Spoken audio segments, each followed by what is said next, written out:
2D platformer fans are eating pretty well, considering the various indie studios taking over the genre. It's always interesting to see which era of the genre the developers are influenced by, and how they plan to showcase their unique takes on the gameplay systems. Sure, sometimes it doesn't work out, and many miss the mark of what makes these games so fun, but developer Berserk Boy Games is here to deliver Berserk Boy, a charming and fast 2D platformer that blends systems found in Mega Man X, Metroidvanias, and surprisingly, the Gunvolt series.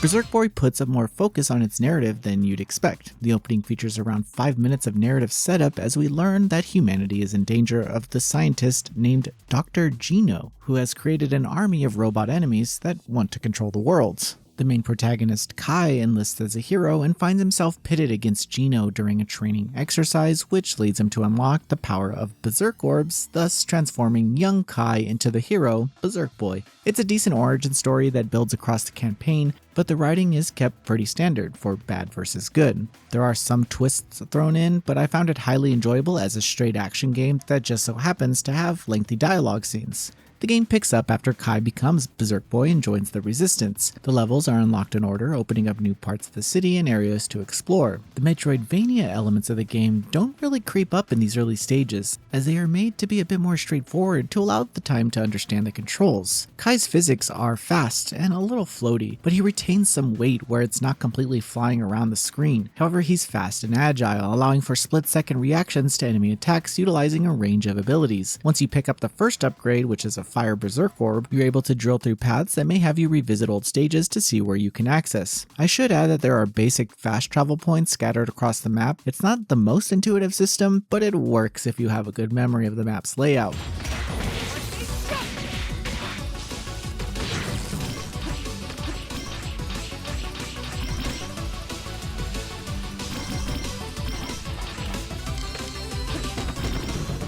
While each mission has an objective, each stage has citizens that need to be rescued. This is also tied to accessing certain doors where you'll need to save enough citizens in order to progress. I liked how these citizens were hidden throughout the stage, as it forced you to pay attention to weak walls or optional paths. Finding these citizens also becomes a huge reason why you'll want to return to the stages, but upon every return, you'll likely have a new Berserk Orb upgrade that makes the stages play differently, so it's a nice balance. Throughout the campaign, you'll have to defeat other Berserk Orb users to unlock new elemental suits, which come with new attacks, combos, and abilities. Each mission is not tied to a boss, though, so don't expect to be unlocking new moves too quickly. However, this does mean that the missions end abruptly and without much fanfare, but the score and rating do encourage some repeated playthroughs.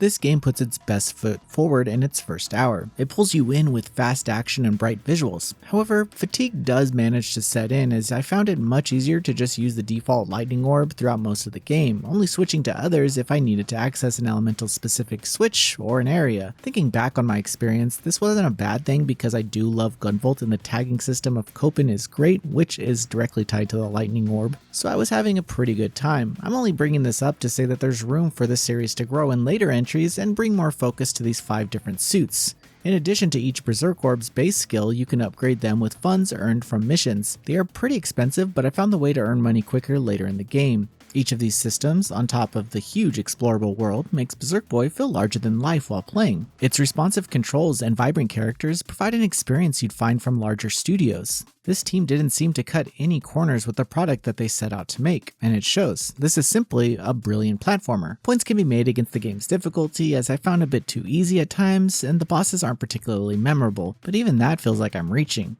I do feel like the navigation is the biggest problem, as the explorable areas just become a little too large, and without any significant landmarks that convey where you are, it's really easy to get lost. Regardless, this just means spending more time with the soundtrack, composed by Sonic Mania's T. Lopez. Berserk Boy is packed with retro platforming charm, and it delivers an experience that taps into that youthful part of your brain that tells you, whatever this is, I'm having fun. It's creative and imaginative with its inspirations, but it presents them in a unique way that really owns these systems. Although some elements are a bit more ambiguous, as the player, you are free to experience this game however you'd like. To any 2D platformer fans out there, do yourself a favor and go berserk. Lucy Pixel is giving Berserk Boy a 9 out of 10. Thanks for watching. This video is brought to you by our supporters on Patreon. Noisy Pixel is run by a group of gamers providing independent gaming coverage through news, reviews, previews, and more. Check out our Patreon to help support our continued growth and subscribe to keep up with all our future content.